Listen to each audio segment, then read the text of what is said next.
Selamat datang di Belajar Kekristenan Channel. Sebuah channel yang membahas soal teologi Kristen dan hal ikhwal kehidupan Kristen di bawah asuhan Pendeta Didik Sulistyo Adi. Mari kita simak ulasan penting hari ini, semoga Tuhan memberkati Anda semuanya.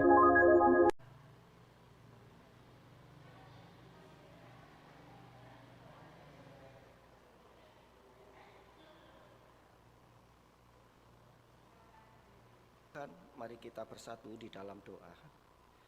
Segala pujian, hormat, serta syukur kami naikkan kepada Engkau Tuhan, Allah yang baik, yang hari ini memanggil kami untuk menikmati anugerah-Mu melalui persekutuan yang indah. Di tengah-tengah ibadah kami ingin merenungkan sebagian dari kebenaran firman Tuhan. Kiranya Roh Kudus bekerja dan menguasai pikiran hati kami, sehingga kami dimampukan untuk mengerti kehendak Tuhan dan rencana Tuhan atas setiap kami. Dan kiranya Roh Kudus pula yang akan menguatkan kami, menuntun kami untuk mengambil keputusan, melakukan kebenaran itu di dalam hidup kami hari lepas hari. Pakailah hamba-Mu yang penuh dengan segala keterbatasan ini untuk menyampaikan firman-Mu, kehendak-Mu, dan rencana-Mu atas kami. Di dalam nama Tuhan Yesus Kristus, kami siap mendengarkan firman Tuhan. Haleluya, amin. Silakan duduk. Selamat pagi Bapak Ibu yang dikasihi oleh Tuhan. Mari kita belajar bersama-sama dari satu bagian kebenaran firman Tuhan di dalam Yakobus pasal 2. Yakobus pasal 2 ayat 14 sampai 26.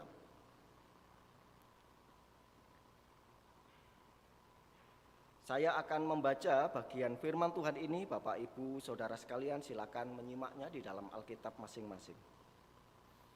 Lembaga Alkitab Indonesia memberi judul "Iman tanpa perbuatan pada hakikatnya adalah mati". Apakah gunanya, saudara-saudaraku, jika seorang mengatakan bahwa ia mempunyai iman, padahal ia tidak mempunyai perbuatan? Dapatkah iman itu menyelamatkan dia? Jika seorang saudara atau saudari tidak mempunyai pakaian dan kekurangan makanan sehari-hari, dan seorang di antara kamu berkata, "Selamat jalan, kenakanlah kain panas, dan makanlah sampai kenyang," tetapi ia tidak memberikan kepadanya apa yang perlu bagi tubuhnya, apakah gunanya itu? Demikian juga halnya dengan iman. Jika iman itu tidak disertai perbuatan, maka iman itu pada hakikatnya adalah mati. Tetapi mungkin ada orang berkata, "Padamu ada iman dan padaku ada perbuatan." Aku akan menjawab dia, "Tunjukkanlah kepadaku imanmu itu tanpa perbuatan, dan aku akan menunjukkan kepadamu imanku dari perbuatan-perbuatanku. Engkau percaya bahwa hanya ada satu Allah saja, itu baik. Tetapi setan-setan pun juga percaya akan hal itu dan mereka gemetar. Hai manusia yang bebal, maukah engkau mengetahui sekarang bahwa iman tanpa perbuatan adalah iman yang kosong? Bukankah Abraham bapak kita dibenarkan karena perbuatan-perbuatannya ketika ia mempersembahkan Ishak anaknya di atas mezbah? Kamu lihat bahwa iman bekerja sama dengan perbuatan-perbuatan, dan oleh perbuatan-perbuatan itu iman menjadi sempurna. Dengan jalan demikian genaplah nas yang mengatakan, lalu percayalah Abraham kepada Allah, maka Allah memperhitungkan hal itu kepadanya sebagai kebenaran. Karena itu Abraham disebut sahabat Allah. Jadi kamu lihat bahwa manusia dibenarkan karena perbuatan-perbuatannya dan bukan hanya karena iman. Dan bukankah demikian juga Rahab pelacur itu dibenarkan karena perbuatan-perbuatannya ketika ia menyembunyikan orang-orang yang disuruh itu di dalam rumahnya, lalu menolong mereka lolos melalui jalan yang lain? Sebab seperti tubuh tanpa roh adalah mati, demikian jugalah iman tanpa perbuatan-perbuatan adalah mati. Bapak Ibu yang dikasihi oleh Tuhan, hari ini kita akan menggumuli tentang iman dan perbuatan. Saya ingin mengawali dari sebuah cerita yang saya baca beberapa hari yang lalu dari curhatan seorang anak muda di Amerika. Anak muda itu curhat tentang kegundah gulanaan hatinya. Dia berkata, mamiku selalu berkata alkohol adalah musuh. Mamiku selalu berkata minuman keras adalah musuh.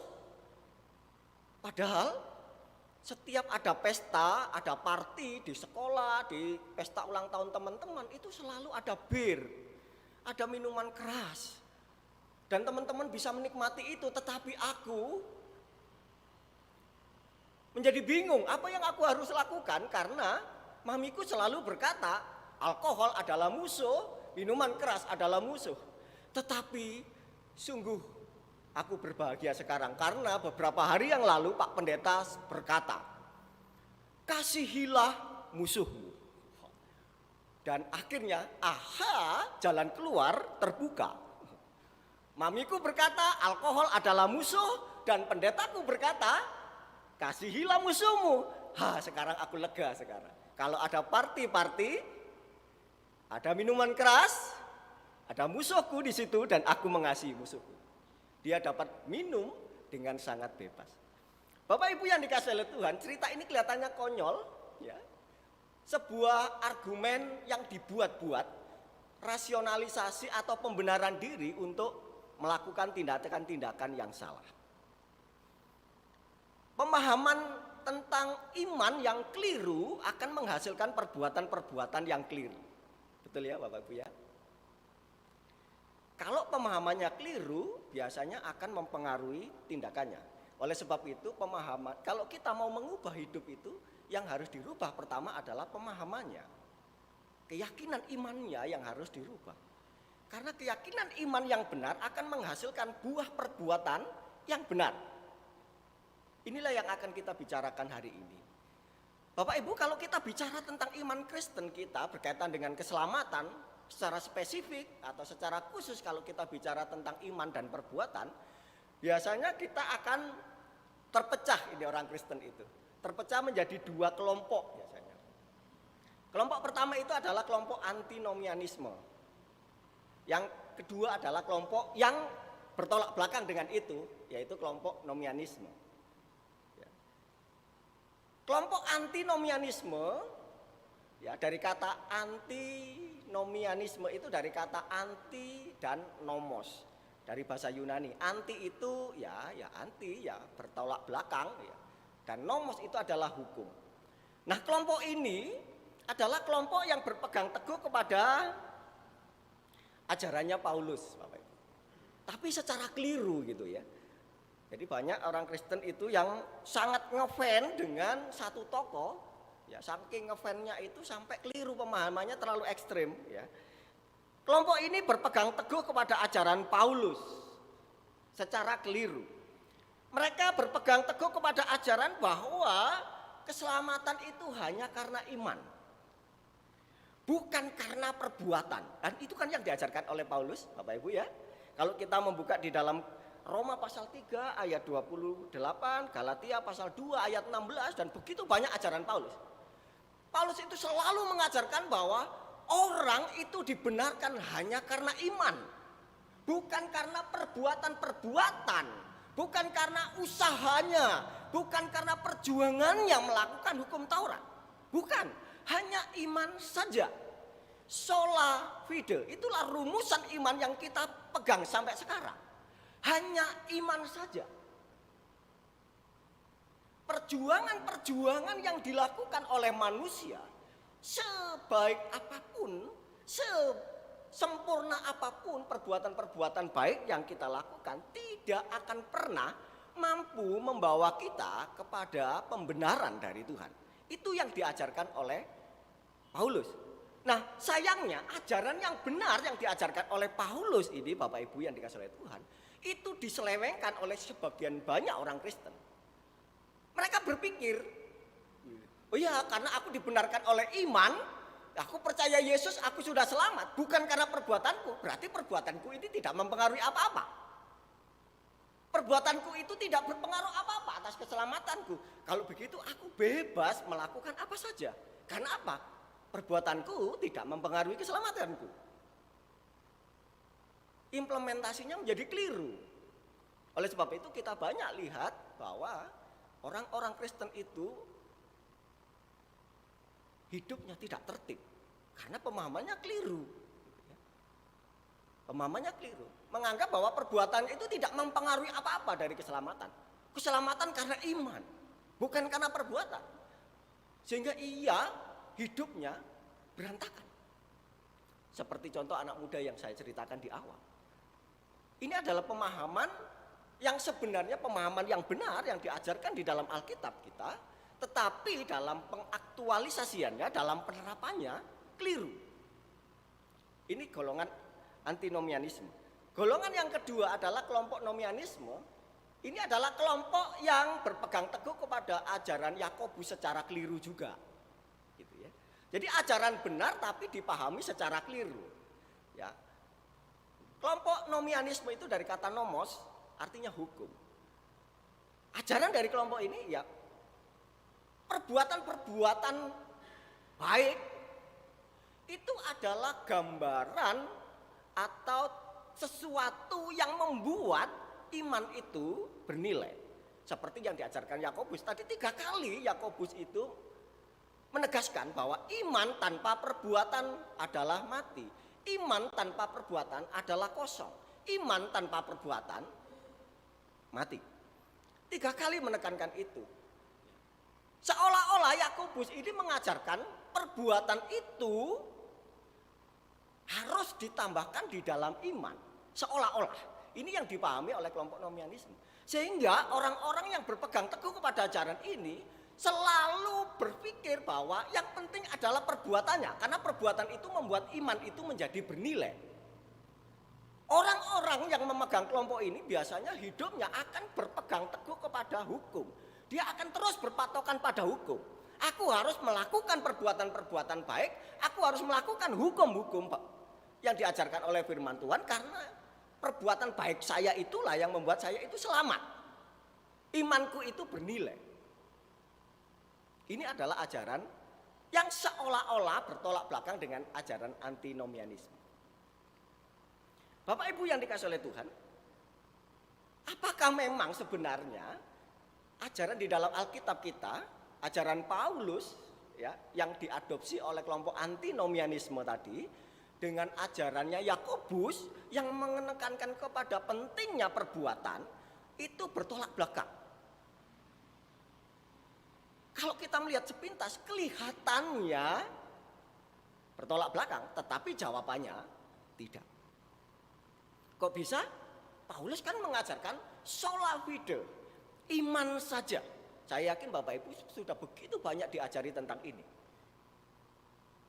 Tapi di satu sisi kenapa Yakobus bicara tentang pentingnya perbuatan? Perbuatan itu yang membuat iman itu tidak mati. Kan bertolak belakang.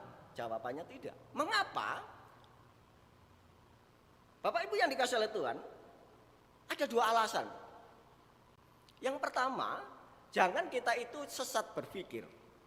Ya, seringkali kita itu terjebak di dalam logical fallacy namanya ya, sesat pikir. Saudara-saudara kita di agama lain itu sering menyerang kita dengan menggunakan logical fallacy, logika sesat. Logika sesat itu ya kelihatannya masuk akal, tapi sebenarnya enggak masuk akal, itu salah malahan. Logika yang kelihatannya rasional tapi sebenarnya enggak rasional. Kita selalu berpikir bahwa kalau ada 2 hal yang berbeda, pasti salah satu pasti benar, yang satunya pasti keliru. Kalau yang A benar, pasti yang B itu salah. Ini disebut sebagai logical fallacy. Apakah kalau Paulus itu berbeda dengan Yakobus, itu menunjukkan bahwa Paulus benar, atau mungkin yang benar adalah Yakobus? Ternyata tidak, Bapak Ibu. Kalau kita membaca kitab-kitab Injil sinoptik, Bapak Ibu ya, Matius, Markus, Lukas, kita melihat cerita yang berbeda ketika menceritakan Yesus. Tapi apakah ini menunjukkan bahwa Matius, Markus, dan Lukas itu pasti salah satu benar, salah satu salah? Tidak. Perbedaan-perbedaan mereka dalam menceritakan Yesus itu justru saling melengkapi ketidaklengkapan itu. Perbedaan ini justru membuat kita melihat satu gambaran yang utuh. Pasal-pasal itu terangkum menjadi satu gambaran yang utuh ketika kita melihat perbedaan itu. Demikian juga Yakobus dan Paulus. Ajaran Yakobus dilengkapi dengan ajaran Paulus dilengkapi dengan ajaran Yakobus. Bapak Ibu, kalau kita selalu keliru dalam memahami ini, ya itu kadang-kadang lumrah ya, saya anggap lumrah. Kenapa? Karena tokoh reformasi sekelas Martin Luther pun pernah juga salah paham ketika mempelajari tentang kitab Yakobus, Bapak Ibu. Ya. Martin Luther yang profesor teologi itu saja pernah berkata bahwa Yakobus ini adalah kitab yang paling tidak berguna. Sehingga ia menyebutnya sebagai kitab jerami. Karena apa? Enggak bermanfaat. Tetapi Bapak Ibu, ini adalah pemahaman yang keliru. Alasan yang kedua, kenapa ajaran Paulus dan Yakobus itu tidak bertolak belakang adalah kita itu sudah diajarkan ya, di dalam gereja kita diajarkan tentang ineransi Alkitab. Kita memiliki Alkitab yang diilhamkan oleh Allah yang tidak mungkin keliru, tidak mungkin salah, tidak mengandung kesalahan. Betul ya? Di gereja ini diajarkan begitu kan? Bahwa Alkitab kita adalah Alkitab yang benar, tidak mengandung kesalahan. Betul ya? Jika demikian maka kita harus menerima ajaran Paulus dan Yakobus itu dua-duanya sebagai ajaran yang benar. Nah, tapi kok kelihatannya berbeda, Pak? Iya. Tugas kita lah yang menemukan penyelarasan dari dua ajaran yang kelihatannya berbeda itu. Tugas kita menemukan penyelarasan. Ya, menemukan, bukan mencari. Kalau mencari kan tidak selaras. Akhirnya kita cari-cari penyelarasannya. Tapi kita menemukan keselarasan itu ada.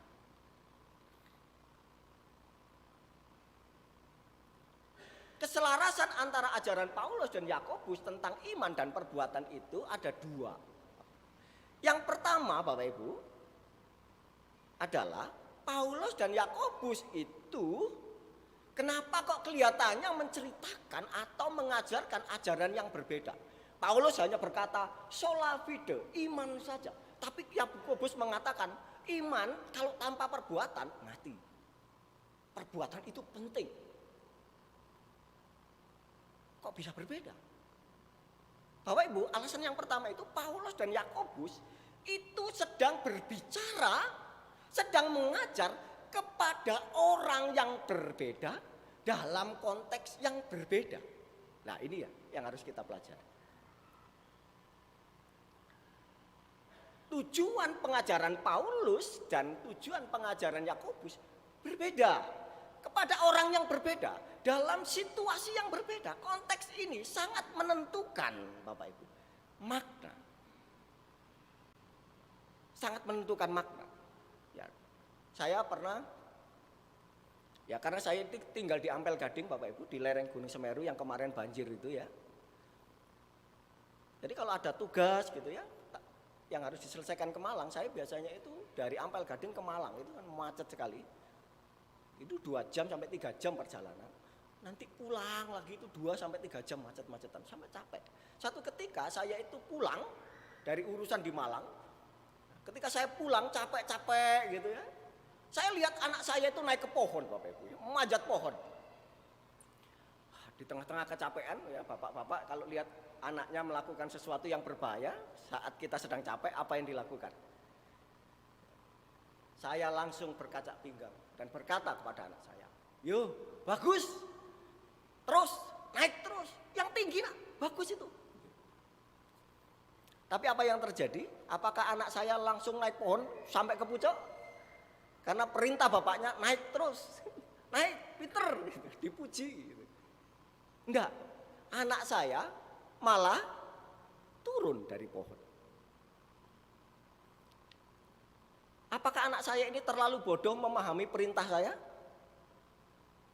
Ketika saya bilang, "Oh bagus nak, ayo naik terus," gitu ya, sambil bapaknya berkaca pinggang gitu. Konteks dan situasi yang terjadi itu membuat dia mampu menangkap perkataan saya itu dengan tepat. Meskipun kata itu disuruh naik, tetapi maknanya tentu kebalikannya. Anak itu malah turun. Nah inilah pentingnya kita memahami konteks. Paulus itu sedang berbicara kepada orang-orang Yahudi yang sangat berpegang teguh, sangat menganggap keunggulan mereka sebagai umat pilihan Allah yang punya hukum Taurat. Sehingga mereka merasa aku ini dibenarkan oleh karena aku ini mentaati Taurat Tuhan. Aku dalam hidupku setiap hari tertib menjaga hukum-hukum Tuhan itu. Sehingga aku layak dibenarkan. Menghadapi situasi orang Yahudi yang sombong rohani itu, yang merasa layak dibenarkan oleh Tuhan, Paulus menegaskan, oleh iman saja kau dibenarkan. Bukan hasil usaha. Sedangkan Yakobus ini berbicara kepada orang-orang yang sudah percaya kepada Yesus di perantauan, yang merasa aku kan sudah diselamatkan oleh Tuhan, oleh imanku, bukan karena perbuatanku. Kalau begitu aku bebas dong melakukan apa saja, kan aku sudah selamat. Sekali selamat tetap selamat. Perbuatanku tidak mempengaruhi apa-apa karena aku dibenarkan karena iman, bukan karena perbuatan. Melihat seperti ini, Yakobus ingin mengajar kepada jemaat, iya kamu dibenarkan oleh iman. Tapi bukan berarti kamu lepas dari perbuatan itu. Jadi dalam konteks inilah kedua tokoh ini sedang mengajarkan ajaran Kristen yang fundamental, yang penting. Oh belum ya, yang kedua alasannya adalah ketika bicara tentang perbuatan ini Bapak Ibu, Paulus itu sedang berbicara perbuatan dalam pengertian yang berbeda dengan perbuatan yang diajarkan oleh Yakobus. Paulus itu membicarakan tentang bukan perbuatan, manusia dibenarkan bukan karena perbuatannya. Perbuatan di sini dalam pengertian adalah perilaku-perilaku, tindakan-tindakan melakukan hukum Taurat. Jadi bukan karena kita melakukan hukum Taurat, perbuatan-perbuatan melakukan hukum Taurat itu kita dibenarkan, bukan itu. Sedangkan Yakobus ini membicarakan tentang perbuatan itu dalam pengertian buah-buah keselamatan. Artinya begini, Paulus bicara tentang perbuatan itu sebelum karya keselamatan. Sedangkan Yakobus ini berbicara tentang perbuatan-perbuatan setelah keselamatan. Sebelum keselamatan manusia tidak dibenarkan oleh perbuatannya. Oleh sebab itu perbuatan tidak mempengaruhi apa-apa. Tapi setelah keselamatan seharusnya ada buah yang menyertai itu. Inilah yang dibicarakan oleh Yakobus. Sehingga Yakobus menekankan, loh kamu sudah selamat, tapi buahmu itu harus tampak. Perbuatan itu bukan untuk mencapai keselamatan, tapi perbuatan itu sebagai buah. Lalu apa yang ingin Yakobus ajarkan dari nats yang kita pelajari tadi Bapak Ibu? Yakobus tidak sedang merevisi ajaran Paulus. Dia tidak sedang menolak ajaran Paulus. Yakobus tahu betul bahwa manusia diselamatkan oleh karena imannya, bukan karena perbuatannya. Dan inilah yang oleh Agustinus, ya tokoh gereja yang sangat terkenal, itu diajarkan melalui satu rumusan. Manusia, Bapak Ibu, itu pada saat diciptakan oleh Tuhan serupa dan segambar dengan Allah. Dengan statusnya yang posse peccare, tidak berdosa, tapi bisa berbuat dosa. Tapi setelah manusia menyalahgunakan kehendak bebasnya dan berbuat dosa, maka status manusia berubah menjadi non posse, non peccare. Ia menjadi orang yang berdosa dan tidak bisa untuk tidak berbuat dosa. Kecenderungan hidupnya adalah berbuat dosa. Oleh karena statusnya sebagai budak dosa. Sebagai pendosa ini tidak mungkin membawa dia dibenarkan dengan perbuatannya. Status non posse non peccare, orang berdosa dan tidak bisa untuk tidak berbuat dosa itu, perbuatan-perbuatannya adalah dosa. Sehingga perbuatan itulah yang oleh Paulus dikatakan, perbuatanmu pada saat statusmu non pose non pekare itu tidak mungkin membawamu pada keselamatan. Kamu harus terima Yesus dalam iman. Ketika kamu sudah beriman kepada Yesus, kamu dilahirbarukan. Ketika dilahirbarukan itulah status manusia berubah menjadi pose non pekare. Manusia yang benar, manusia yang suci, manusia yang kudus, tetapi masih ada potensi bisa berbuat dosa. Nah, ini yang dibicarakan oleh Yakobus. Orang Kristen itu yang sudah ditebus oleh Yesus, yang sudah dibenarkan oleh Yesus, statusnya sekarang adalah pose non pekare. Kita sebagai orang kudus, orang suci, orang benar, tetapi kita masih punya potensi untuk bisa berbuat dosa. Tetapi kita juga punya potensi untuk tidak berbuat dosa. Kenapa? Karena Roh Kudus ada di dalam diri kita. Roh Kudus itu yang memberdayakan kita untuk berbuat yang benar. Dan inilah yang ditekankan oleh Yakobus. Hei orang Kristen, dengan statusmu yang baru, yang pose non pekare itu, kamu bisa berbuat benar. Maka lakukan yang benar karena kamu memiliki Roh Kudus. Statusmu itu sudah dibenarkan. Ini yang ditekankan oleh Yakobus, Bapak Ibu. Oleh sebab itu kalau ada orang Kristen yang selalu beralibi, aku ya begini, enggak bisa berubah, bawaan pabriknya kayak begini kok. Dari sononya begini. Ini watakku ini. Sudah begini, karakterku ya begini. Ini adalah ciri-ciri orang Kristen yang memang sebenarnya merasa sudah lahir baru tapi belum lahir baru. Orang Kristen yang cenderung senang berbuat dosa dan tidak mau berubah adalah orang yang diragukan kelahiran barunya. Kenapa? Karena orang yang sudah lahir baru itu punya status yang baru dan punya potensi yang baru untuk melakukan perbuatan-perbuatan benar.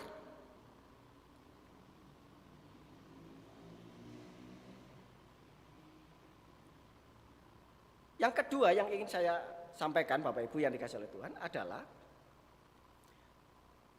Yakobus ingin sedang ingin membicarakan tentang iman yang sejati. Iman itu dibenarkan oleh Tuhan. Karena iman itu adalah aspek yang tidak kelihatan di dalam diri kita. Betul ya Bapak Ibu ya? Ada yang bisa melihat iman seseorang? Yang bisa menilai, oh ini sudah lahir baru atau belum, ada? Tidak ada. Oleh sebab itu iman yang sejati itu hanya dibenarkan oleh Tuhan saja. Karena Tuhanlah yang bisa melihat.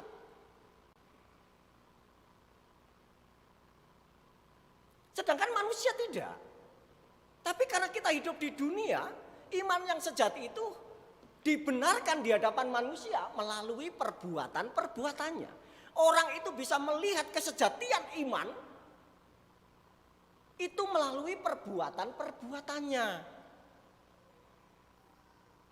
Orang itu sudah lahir baru atau belum, itu terlihat dari perbuatan-perbuatannya.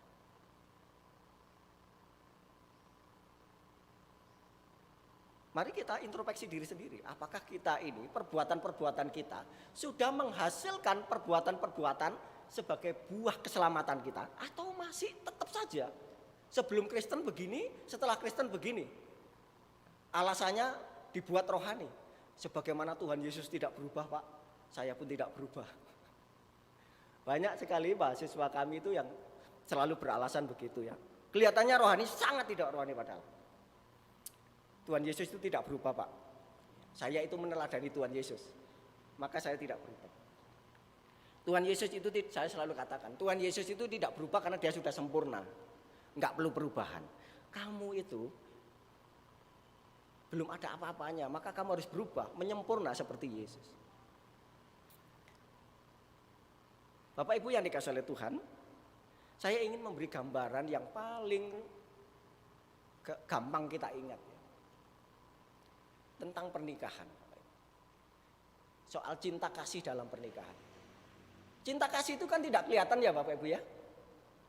Cinta itu kan nggak kelihatan, sama seperti iman ya, nggak kelihatan.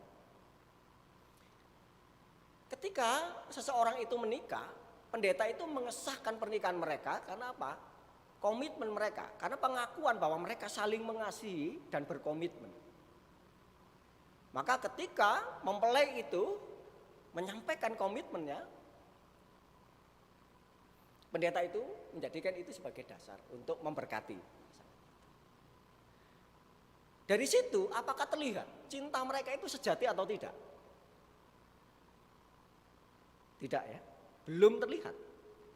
Maka setelah pemberkatan nikah itu, seharusnya seyogyanya cinta kasih mereka yang telah mereka ikrarkan di dalam pernikahan yang telah sah itu diejawantahkan melalui perbuatan-perbuatan. Maka yang laki-laki bekerja keras, ya, melindungi istri, mencukupi kebutuhannya, yang istri juga begitu, melayani suaminya dengan baik. Dari perbuatan-perbuatan yang mereka hasilkan setelah pernikahan itulah kita tahu cinta mereka itu sejati atau tidak.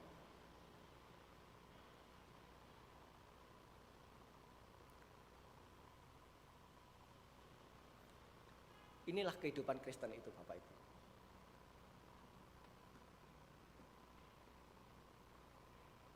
Kita memang dibenarkan dalam keselamatan kita hanya karena iman saja. Iman saja, bukan karena perbuatan kita. Tapi setelah kita menerima Yesus, menerima anugerah keselamatan di dalam diri kita, maka kita itu punya status baru sebagai orang yang dibenarkan oleh iman, oleh Tuhan.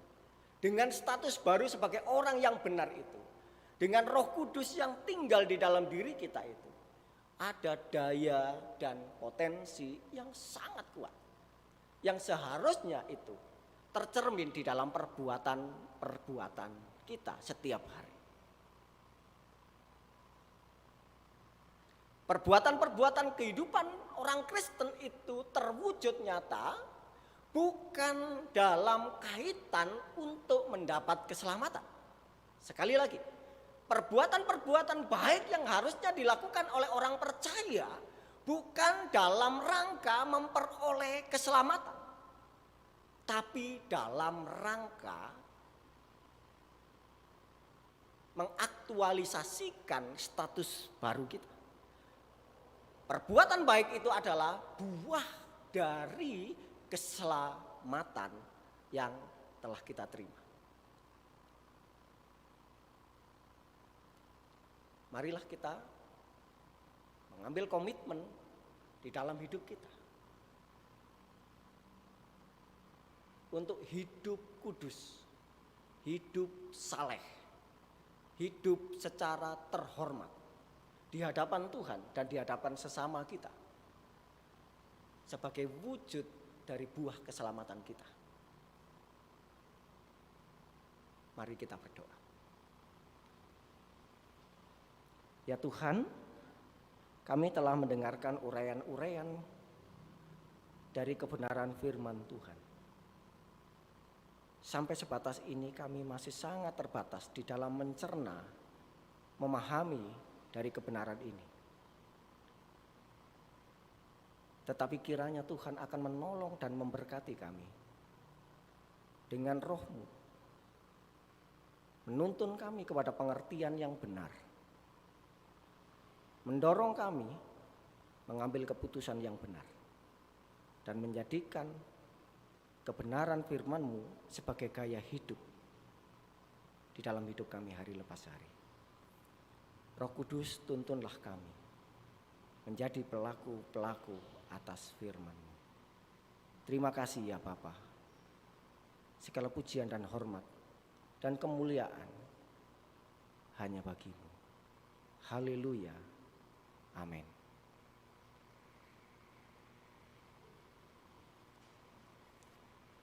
Sologi doa berkat oleh Pendeta Didi Sulistiadi.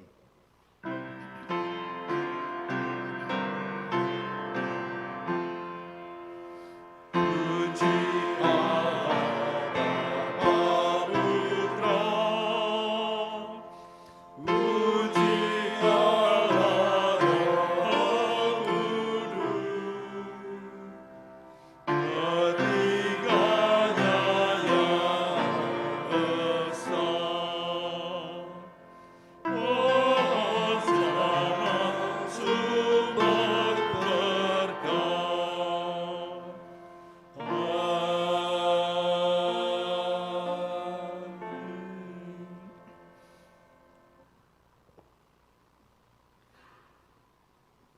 Ibu saudara yang dikasihi oleh Tuhan, arahkanlah hatimu kepada Tuhan dan terimalah berkat.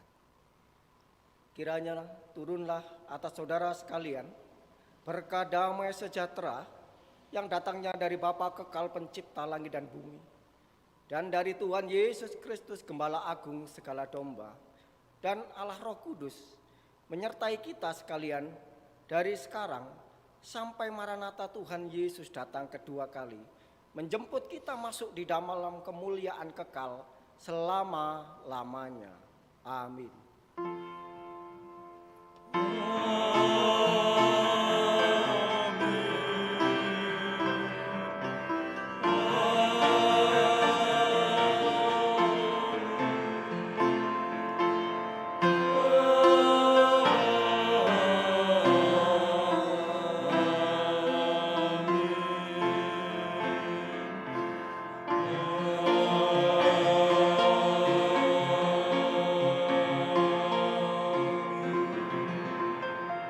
Jemaat silakan duduk kembali, ibadah kita selesai.